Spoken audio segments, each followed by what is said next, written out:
Marcus Rashford, एक ऐसा नाम जो हर किसी फुटबॉल पेज के चर्चे में है अभी, या फिर हर कोई फुटबॉल फैन, सब कोई सिर्फ एक ही नाम कर रहा है, वो है मार्कस रैशफोर्ड। क्या हो गया है मार्कस रैशफोर्ड को? अचानक से क्या हो गया?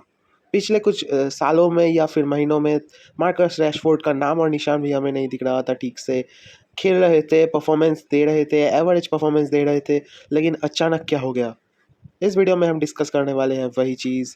तो चलिए पहले चलते हैं फर्स्ट फैक्ट। तो जब मार्कस रैशफोर्ड ने अपना डेब्यू किया था, तभी से सब लोग कहते थे कि ये बहुत ही टैलेंटेड फुटबॉलर है, बहुत ही अच्छी जगह पे जाएगा एक दिन ये फुटबॉलर। लेकिन तभी से मार्कस रैशफोर्ड सिर्फ एक टैलेंटेड फुटबॉलर बन के ही रह गए।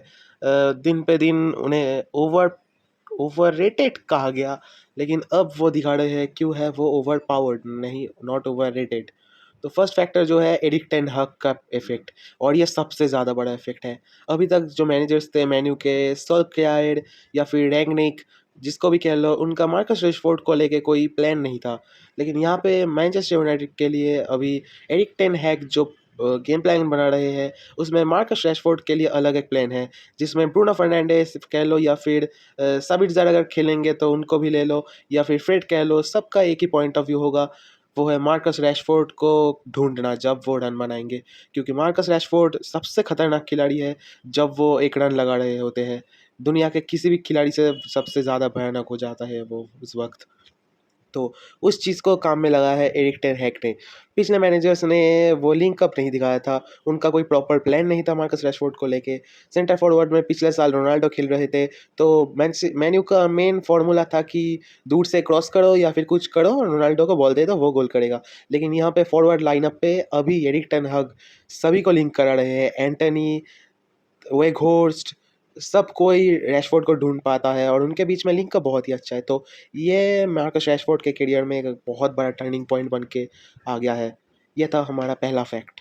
और सेकंड फैक्ट ऑब्वियसली है उनका मेहनत, क्योंकि जब उन्हें स्टार्टिंग नहीं मिलता था, वो सब्स्टिट्यूट के तौर पे आ रहे थे पिच में, और सेकंड हाफ में आके कमाल की परफॉर्मेंस दे रहे थे, गोल्स कर रहे थे, मैच जिता रहे थे।